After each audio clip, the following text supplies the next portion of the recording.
Fala galera, meu nome é Souza do canal Singularizando e no vídeo de hoje vamos aprender e entender como funciona a eletricidade.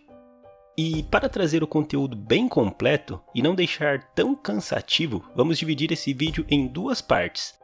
A primeira, que é essa, você vai conhecer um pouco da história e dos grandes nomes envolvidos na descoberta e domínio da eletricidade. E no vídeo da próxima semana, você vai entender como a eletricidade funciona efetivamente. Um vídeo completa o outro, e com os dois você vai conhecer bastante coisa legal. Então fique até o fim que você não vai se arrepender. Ah, e antes de começar, já clique aqui embaixo e deixa o like. Isso é bem importante para nós do Singularizando e para a divulgação científica no nosso país. Uma das definições de eletricidade é uma forma de energia natural que pode ser armazenada e transportada, capaz de iluminar, aquecer ou fornecer energia para as máquinas. Mas nem sempre essa definição foi tão clara. E para entender como funciona a eletricidade, vamos voltar um pouquinho no tempo. Ou melhor, vamos voltar bastante. Textos egípcios, que datam aproximadamente 2700 a.C., já relatavam choques emitidos por um tipo de peixe que, por ter esse poder e ser diferentão, foi nomeado como Trovão do Nilo, o protetor de todos os peixes. Embora os egípcios não soubessem o que era aquilo, eles sabiam que era algo bastante poderoso, e não era comum. Eles já estavam presenciando carga elétrica em movimento e não sabiam. Um pouco mais para frente, já em 600 a.C., Tales de Mileto fez uma série de experimentos gerando energia estática, envolvendo âmbar e pelos, lã ou pele. Tales observou que, ao friccionar o âmbar em alguns materiais, davam a ele uma propriedade magnética, igual ao que era observado em pedras magnetitas, e era possível então mover pequenos objetos leves. Hoje sabemos que Tales bateu na trave. Embora a eletricidade e o magnetismo andem juntos, o que ele observou foi a própria eletricidade estática, causada pela fricção do âmbar. E inclusive, âmbar em grego é elétron, e foi daí que surgiu a derivação da palavra eletricidade. A eletricidade permaneceu como uma curiosidade por mais de 2000 anos, pouco explorada e com poucos estudos conhecidos. Mas em 1600, o físico e médico da Rainha Elizabeth I, William Gilbert, escreveu De Magnete, que contém alguns experimentos envolvendo a eletricidade, ainda usando a mesma eletricidade estática gerada com âmbar, mas já suficiente para uma retomada das pesquisas. As pesquisas seguiram com Otto von Guericke em 1672, que experimentou a repulsão eletrostática com bolas de enxofre, e continuaram por todo o restante do século XVII, com pesquisadores como Robert Boyle, Stephen Gray e Charles François. Em 1706, Francis Hauksbee, inspirado na esfera de Otto von Guericke, criou então uma máquina que consistia em uma esfera de vidro que, girando uma manivela, gerava energia estática. Embora o avanço com as pesquisas nessa área tenham florescido nessa época, a máquina de Hauksbee foi usada por muito tempo para entretenimento, na mão de mágicos de rua que inclusive eram intitulados eletricista. E aqui cabe um parêntese. Nessa época, lá no início do século XVIII, a Europa estava vivendo o Iluminismo, que não vamos entrar em detalhe nesse vídeo.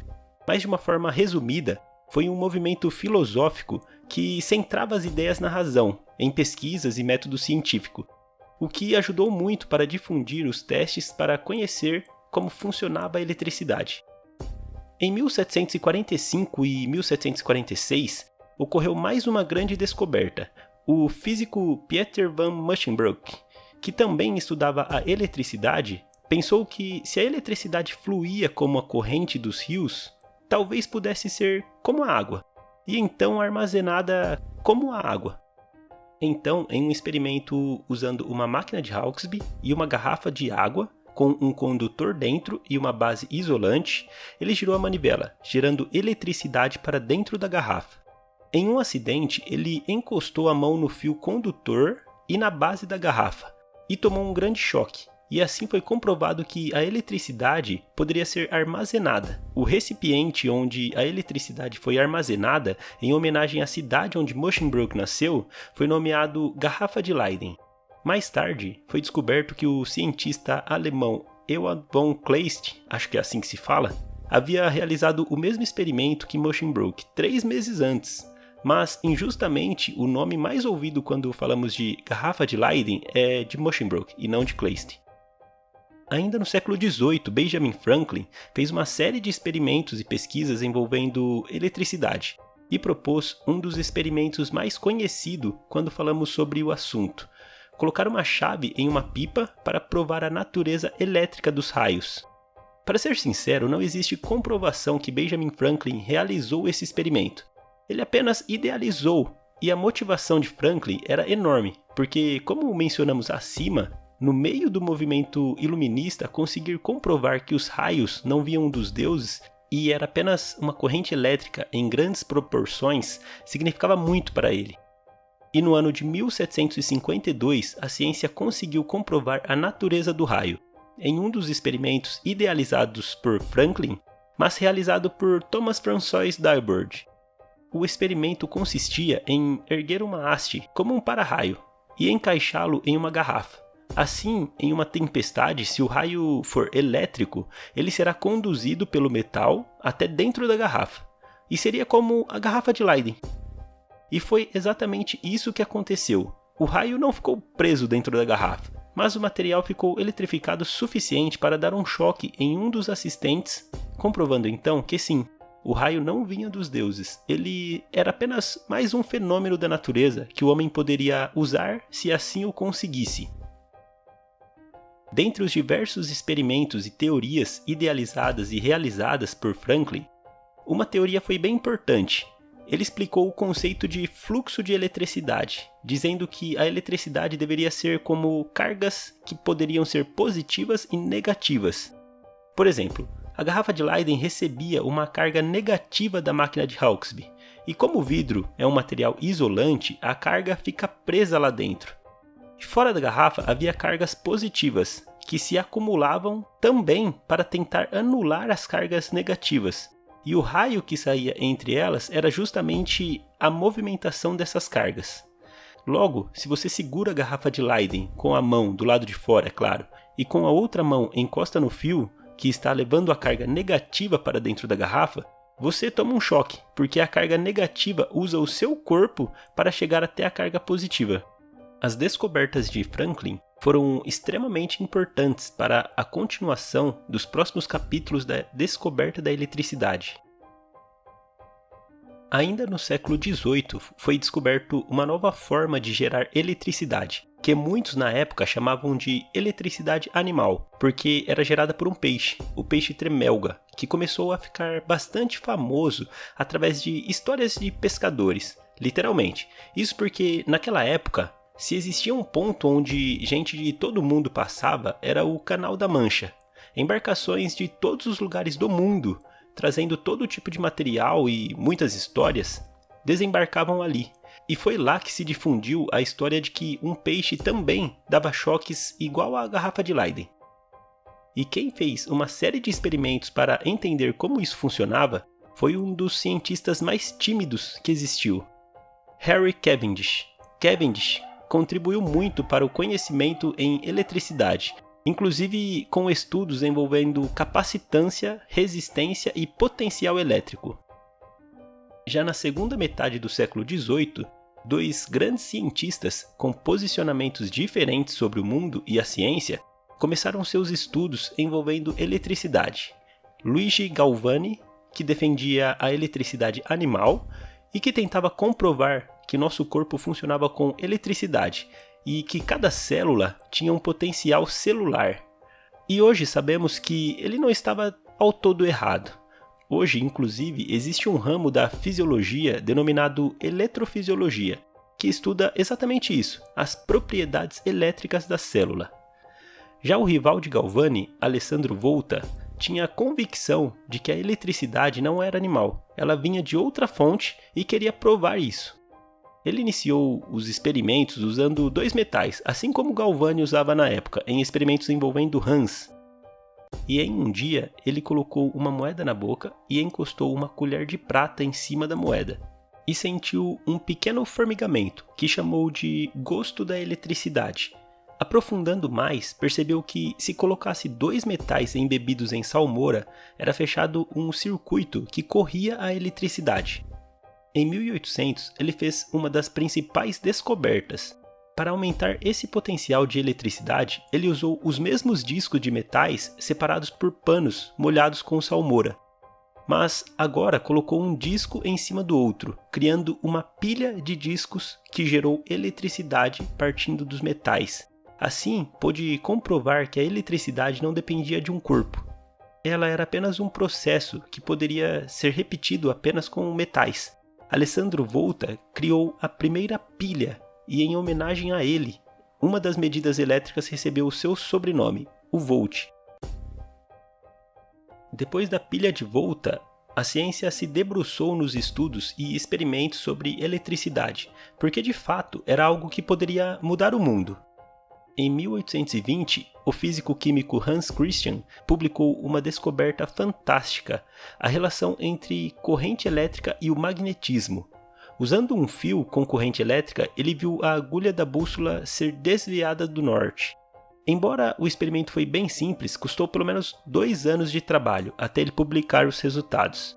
Ainda no mesmo ano, o físico-matemático André-Marie Ampère, observando a descoberta de Hans, começou a trabalhar na relação entre eletricidade e o magnetismo, e dando continuidade ao trabalho de Hans, realizou vários outros experimentos e aplicou a matemática em suas teorias, inclusive no desenvolvimento da lei de Ampère, ou força de Ampère, que determina o comportamento de 2 fios condutores, considerando a eletricidade e o magnetismo.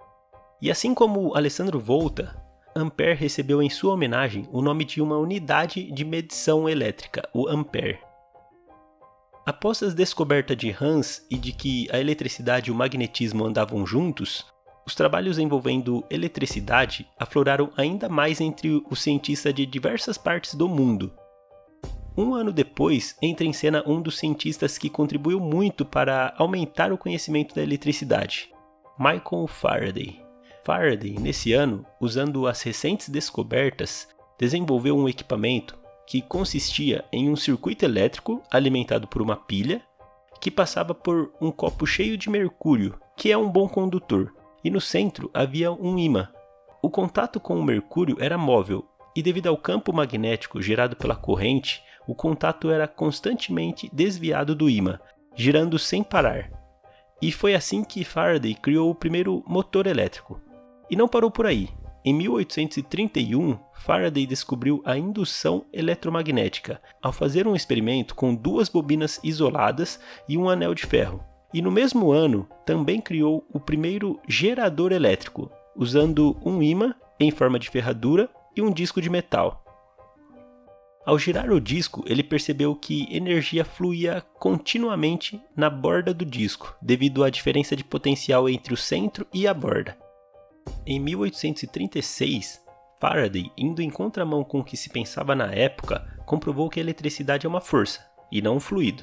Para isso, ele desenvolveu uma blindagem de campo eletromagnético, e usando o conceito que o campo elétrico tende a se distribuir pela superfície, que é feita com materiais condutores, quando ocorre o equilíbrio, o interior fica com um campo elétrico nulo. Na prática, Faraday criou um invólucro que protege o que está dentro de energias que vêm de fora e o que está fora de energias que vêm de dentro. Ele criou o que chamamos de gaiola de Faraday. Esse conceito funciona tão bem que é usado até hoje em fontes e equipamentos eletrônicos, é usado para calibrar equipamentos, a própria carroceria de carro funciona como gaiola de Faraday e até eletrodoméstico, como forno micro-ondas. 1832 entra em cena um dos inventores que finalmente tirou a eletricidade dos laboratórios e deu a ela uma utilidade. O nome dele, Samuel Morse. Aproveitando a recente descoberta do eletromagnetismo, Samuel Morse, entendendo que os fios são bons condutores elétricos e que uma corrente elétrica gera um campo magnético, ele começou a trabalhar em um equipamento que fosse acionado à distância, apenas gerando uma corrente elétrica, e lá na ponta essa era transformada em magnetismo, que levaria um sinal ou um pulso. Em paralelo, escreveu um código para traduzir esses pulsos em letras e números. Em 1838, ele criou o primeiro telégrafo e o código Morse. Em 1844, foi concluída a primeira linha telégrafa entre as cidades de Baltimore e Washington, e foi feita a primeira transmissão oficial, a frase "Que obra fez Deus?". Depois de 1844, quando todo mundo percebeu que a eletricidade realmente tinha potencial de mudar o mundo e enriquecer as empresas, trabalhos e patentes aumentaram absurdamente. E melhorando o conceito de gerador elétrico proposto por Faraday, surgiram os primeiros dínamo, que começou a levar eletricidade para as indústrias. Mas só a eletricidade não bastava, era preciso iluminação elétrica. E a primeira lâmpada elétrica funcional e que foi inclusive comercializada foi criada por Joseph Swan, não por Thomas Edison, como bastante gente pensa. Na verdade, Swan começou a trabalhar na primeira lâmpada incandescente em 1850, quando Edison tinha apenas 3 anos de idade. Em 1879, Swan, em uma palestra, apresentou a lâmpada em perfeito funcionamento. Em 1880, a casa de Swan foi a primeira casa a ter lâmpada elétrica no mundo, e em 1881 ele já comercializava lâmpadas na Inglaterra. Quando do outro lado do mundo, Thomas Edison criou o grande laboratório para criação e desenvolvimento em eletricidade, e começou a trabalhar bastante no desenvolvimento de uma lâmpada incandescente que tivesse um bom material incandescente, um excelente vácuo e uma alta resistência. Porque Thomas Edison não era só um inventor, ele era um grande empresário e sabia que se tivesse uma lâmpada de qualidade, ele dominaria o mercado. Mas Edison era ambicioso, ele tinha um plano maior ainda, e que renderia muito dinheiro também. Ele queria vender lâmpadas para todos os Estados Unidos, e para isso ele precisava levar energia elétrica para todos os Estados Unidos. Então, em 1880, ele fundou a Edison Illuminati Company. E aqui começa uma das disputas mais interessantes da história da ciência: a Guerra das Correntes.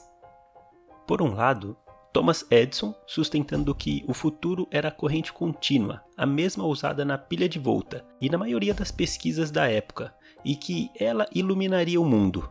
Edison não poupou esforços para montar uma equipe de engenheiros para viabilizar a iluminação dos Estados Unidos com a corrente contínua.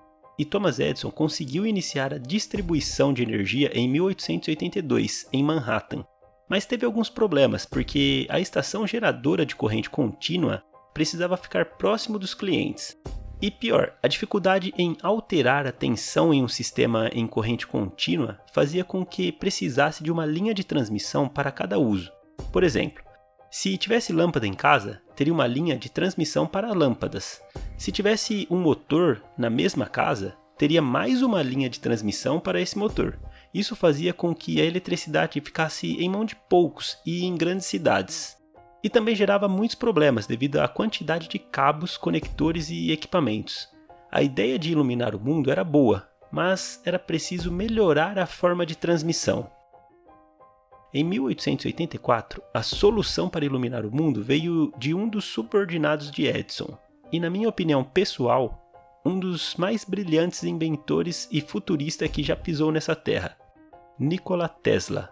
Sim, Nikola Tesla trabalhava na Edison Machine Works, mas suas ideias divergiam de seu chefe. Tesla tinha certeza que a melhor forma para iluminar o mundo era a corrente alternada, modo proposto anos antes por Hippolyte Pix, que seguindo a ideia de Faraday, usou a indução, só que adicionou um ímã giratório e sempre que alternava o polo do ímã, alternava o sentido da corrente. E em vez de a corrente ser contínua, ela ficava alternando o sentido, por isso corrente alternada. Na época já era sabido que a corrente menor significava menos perda e maior alcance de cabeamentos. Porém, já era sabido também que potência era igual corrente vezes voltagem. Para Tesla ficou muito claro, era só aumentar a voltagem e ter baixa corrente. Assim seria possível linhas de transmissões de longas distâncias.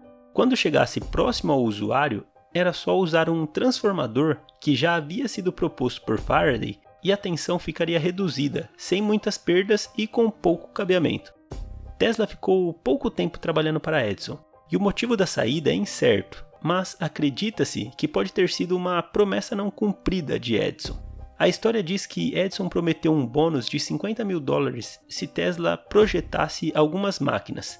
E Tesla conseguiu projetar, mas Edison disse que era só uma brincadeira. Assim que Tesla se desvinculou de Edison, começou a patentear algumas invenções, mas o que mais fascinava Tesla era a corrente alternada e a possibilidade de iluminar o mundo usando corrente alternada. Tesla tinha as ideias, mas não tinha dinheiro. Isso mudou em 1887, quando ele apresentou o motor por indução usando corrente alternada, um motor AC que competia com os motores de Edison. O motor de Tesla funcionava alimentando bobinas que usavam eletromagnetismo para girar o rotor. As bobinas eram temporizadas de modo a usar o magnetismo para fazer o rotor girar em círculos. A demonstração do motor AC, ou corrente alternada, chamou a atenção de George Westinghouse, um grande empresário e engenheiro que já estava trabalhando com sistemas de corrente alternada. Essa aliança foi muito boa porque ambos acreditavam muito na corrente alternada e Westinghouse, assim como seu concorrente Edison, queria que seu modelo de corrente fosse o modelo padrão nos Estados Unidos. E para ter uma ideia, nesse ano já tinha 68 estações de energia corrente alternada contra 121 estações de energia corrente contínua. Foi nesse ponto, com o objetivo de ganhar licitações milionárias e padronizar o modelo de eletricidade, que iniciou a Guerra das Correntes, um dos eventos mais importantes da ciência e que contou com bizarrices e crueldade como eletrocutar animais e até usar eletricidade na execução de prisioneiro.